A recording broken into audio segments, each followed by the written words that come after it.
Alright, so let me set the stage here.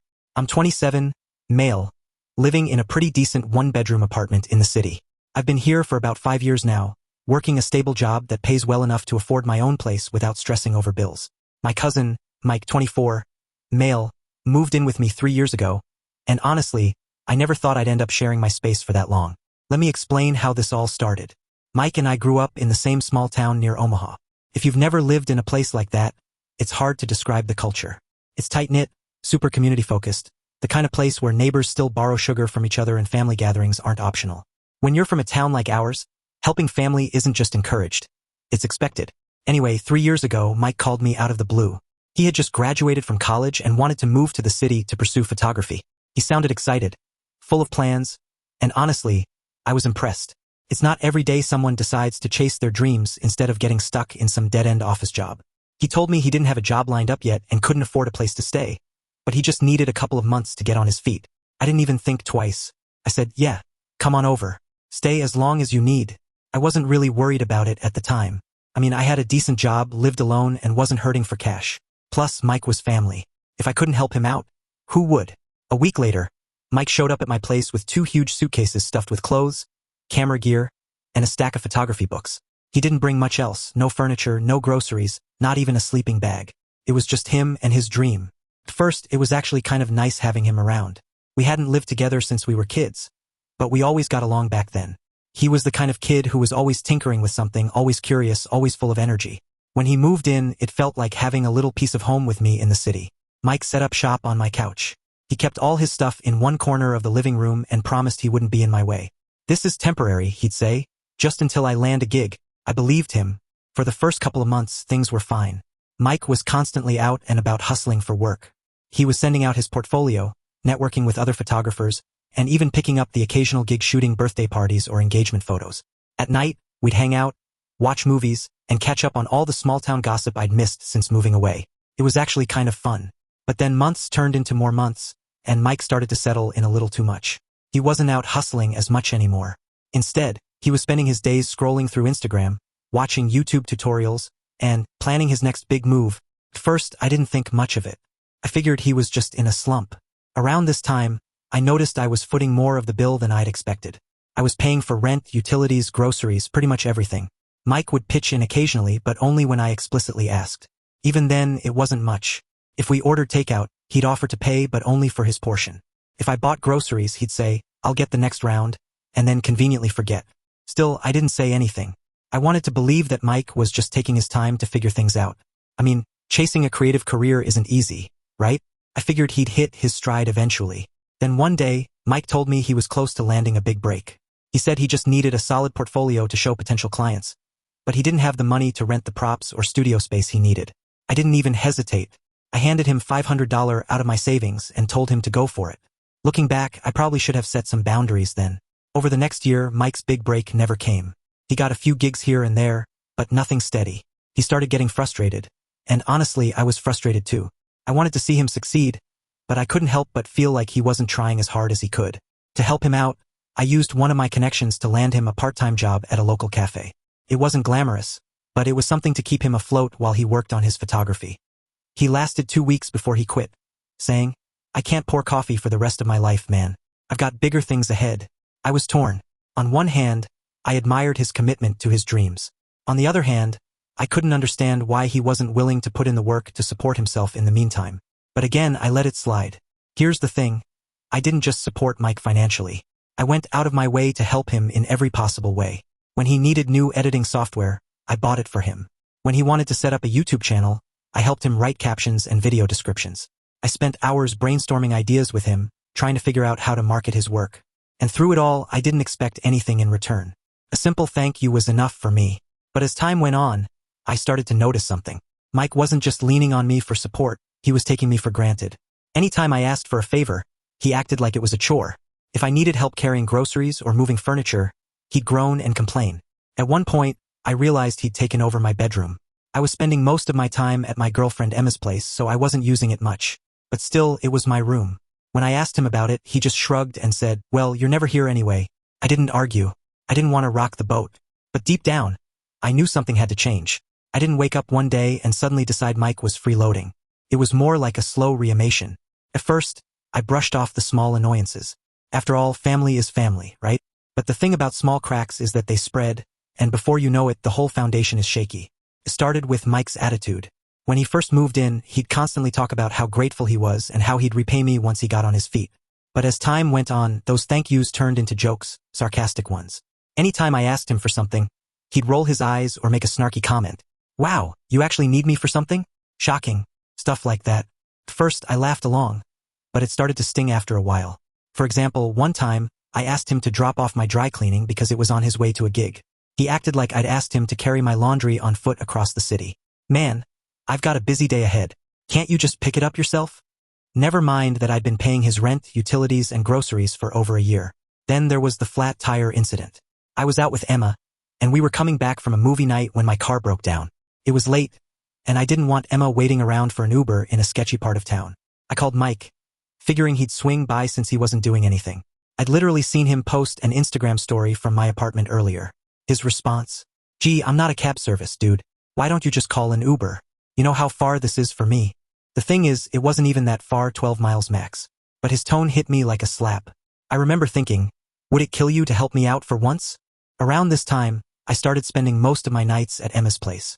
It wasn't intentional at first. We were just enjoying each other's company. But over time, it became easier to avoid the tension back at my apartment. The thing is, I was still paying for everything there. Rent, utilities, internet, even the Netflix account Mike used daily.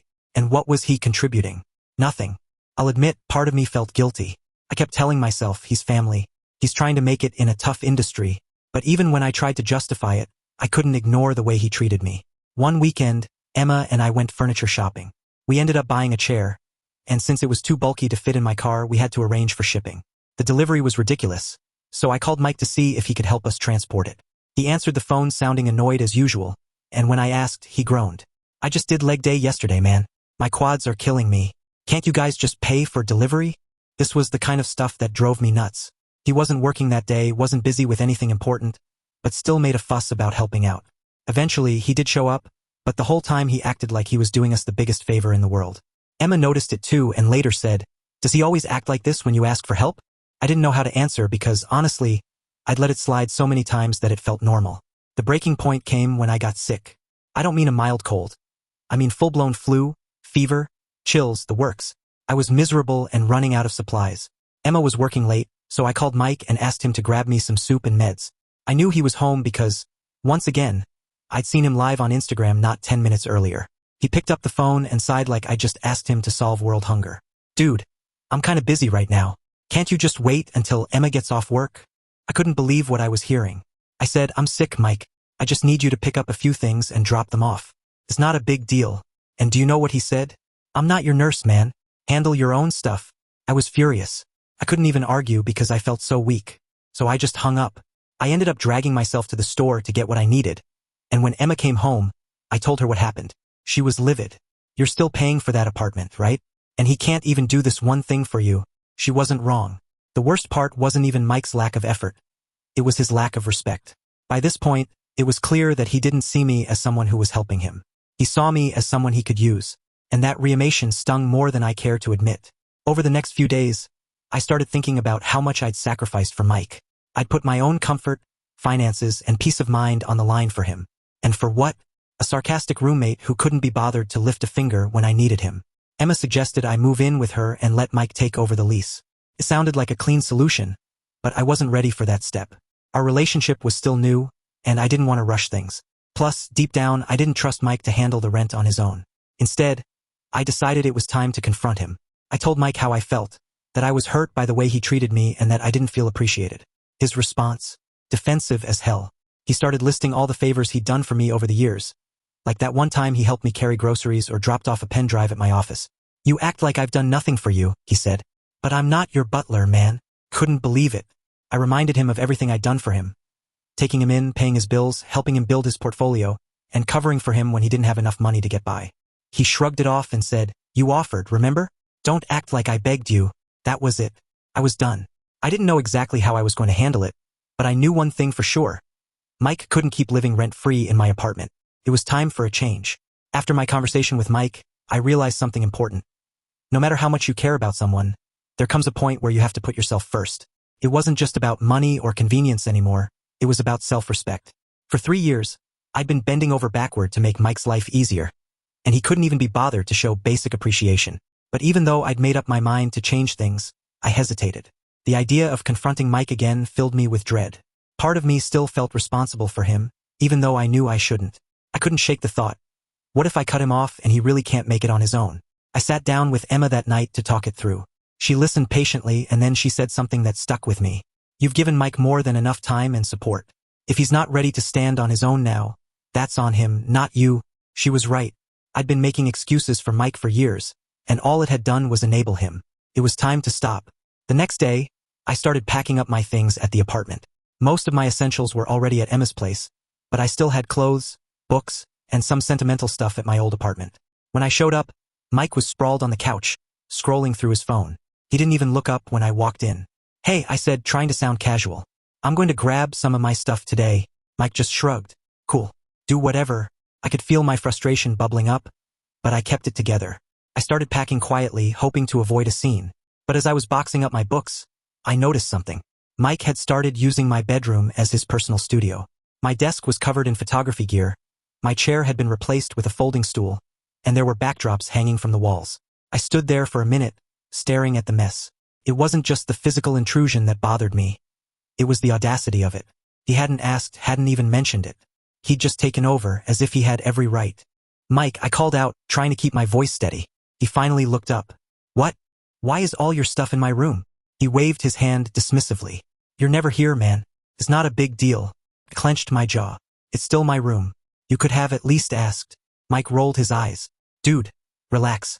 It's just temporary. That word, temporary, hit me like a slap. It was the same word he'd used when he first moved in, promising to stay only until he got on his feet. 3 years later, he was still here, still making excuses, still taking advantage of my generosity.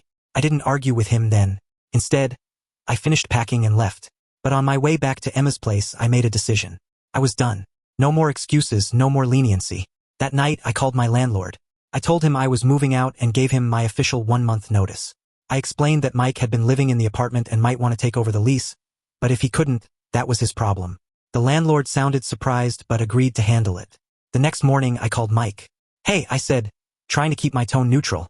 We need to talk about the apartment. Mike sounded distracted, like he was barely paying attention. What about it? I'm moving out, I said. I've already notified the landlord. If you want to stay, you'll need to take over the lease. There was a long pause on the other end of the line. Then Mike said, wait, what? You're moving out? Why? I can't keep paying for a place I'm not living in, I replied. It doesn't make sense anymore. You've been here long enough to figure things out, so it's time for you to take over. Mike's tone shifted immediately. Dude, I can't afford the rent on my own. How am I supposed to stay here? That's something you'll need to figure out, I said. You've had 3 years to get on your feet. I've done more than enough to help you. Mike didn't take it well. He started listing all the reasons why he couldn't afford the apartment. His gigs weren't steady, the rent was too high, he didn't have anyone else to rely on. He even tried to guilt-trip me, saying, what if things don't work out with Emma? You're going to need this place to come back to. That last part really pissed me off. It wasn't just manipulative, it was selfish. Mike wasn't thinking about me or my needs. He was only thinking about himself and how my decision would affect him. I'll take my chances, I said firmly. I'm done paying for this place. If you can't afford it, you'll need to move out. He kept arguing, but I didn't budge. Eventually, he hung up on me. Over the next few days, I started clearing out the rest of my stuff. Each time I went back to the apartment, Mike tried a different tactic to change my mind. One day, he acted apologetic, saying, Bro, I didn't realize how much this was bothering you. I'm sorry. Okay? Let's just go back to how things were. Another day, he tried guilt-tripping me again, saying, I looked up to you, man. I thought you were someone I could count on, but I didn't fall for it. I knew that if I gave in, nothing would change. The final straw came when I called a moving company to pick up my furniture. Mike watched as the movers carried out my couch, my desk, my bed, everything I'd left behind. He looked like he wanted to say something, but he didn't. As I loaded the last box into my car, Mike spoke up. So this is it? Yeah, I said. This is it. He nodded slowly, then muttered, I guess I'll figure it out. I didn't respond. I just got in my car and drove away. A few weeks after I officially moved out, the calls from Mike started coming in. At first, he was trying to play it cool. Hey, just checking in. How's everything with Emma? It was painfully transparent. He wasn't calling to chat. He wanted to talk about the apartment. I could sense the unease in his voice, but I wasn't about to bring it up for him.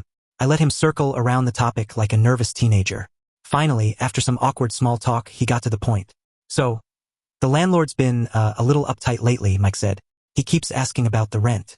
I told him you're the one who always handled that. I sighed. Mike, I already told you. When I moved out, I handed everything over to the landlord. He knows you're the tenant now. If there's an issue, you need to deal with it. Mike let out this long, dramatic sigh, like I just told him I was sending him to the gallows. But I can't cover it, man. You know I don't have that kind of money. I didn't know whether to laugh or scream. Mike, you've been living there for free for 3 years. I gave you every opportunity to get your stuff together. If you can't make it work now, that's on you. A few days later, Mike showed up unannounced at Emma's place. I was sitting on the couch, going over some work emails, when the doorbell rang. Emma opened it, and there he was, looking like he hadn't slept in days. His hair was a mess, his shirt was wrinkled, and he had this desperate look in his eyes. I need to talk to you, he said, barely glancing at Emma. She stepped aside, reluctantly letting him in. Mike sat down on the edge of the couch, fidgeting with the hem of his shirt. The landlord locked me out, he blurted. He says I'm 2 months behind on rent, and he's threatening to sell my stuff if I don't pay up. I don't know what to do. I leaned back, crossing my arms. What do you want me to do about it? Mike's eyes widened like he couldn't believe I wasn't immediately offering to save him. You could talk to him, explain the situation. He might listen to you. I shook my head. Mike, I'm not getting involved. You signed the lease. This is your responsibility now. He started to panic, his voice rising. But he's going to take my camera, my laptop, everything I need to work. You can't just let that happen. Mike, I said, trying to stay calm, you've had 3 years to figure this out. I can't keep bailing you out every time something goes wrong. It's time for you to handle your own problems. Over the next week, Mike's texts and calls became relentless. He went from apologizing to accusing to full-on begging. He sent long messages about how he'd always admired me and how he never meant to take advantage of me. But then, in the same breath, he'd say things like, I can't believe you're turning your back on family. It was exhausting. Meanwhile, I got a call from the building manager at my old apartment. He told me Mike had been throwing loud parties after I moved out, complete with blaring music and trashed common areas. The neighbors had complained multiple times, and the manager had given Mike several warnings. That, combined with his failure to pay rent, was the final straw for the landlord. When I confronted Mike about it, he acted like it was no big deal. Yeah, I had a few people over, he admitted, but it's not like I trashed the place. The landlord's just being a jerk. I couldn't believe how delusional he sounded. Mike, you're the one who's 2 months behind on rent. He has every right to kick you out. Mike just shrugged, like the whole situation was out of his hands. A couple of days later, Mike called me in tears. He said he'd been sleeping in the subway for the past 3 nights because he had nowhere else to go. He kept saying, I don't know how this happened. I feel like everything's falling apart. I tried to stay empathetic, but it was hard. Mike, this didn't just happen. You had years to get your life together. You ignored every opportunity to take responsibility. And now you're dealing with the consequences. He sniffled, his voice trembling. You're really not going to help me? After everything we've been through? I already helped you, I said firmly. More than I should have. This is your mess to clean up now.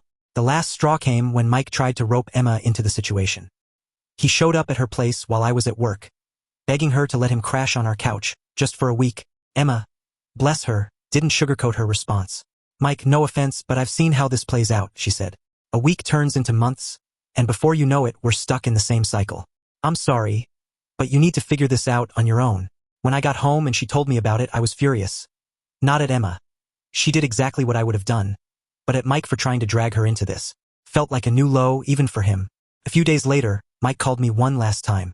He was frantic, saying the landlord had confiscated his camera, laptop, and other valuables to cover the unpaid rent. He begged me to help him get them back, saying they were his only shot at getting back on his feet. I'll admit, part of me felt sorry for him. That camera was his pride and joy.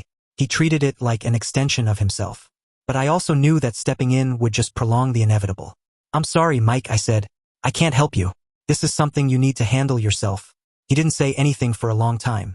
Then, in a quiet voice, he said, I guess this is it, huh? Yeah, I replied. I guess it is.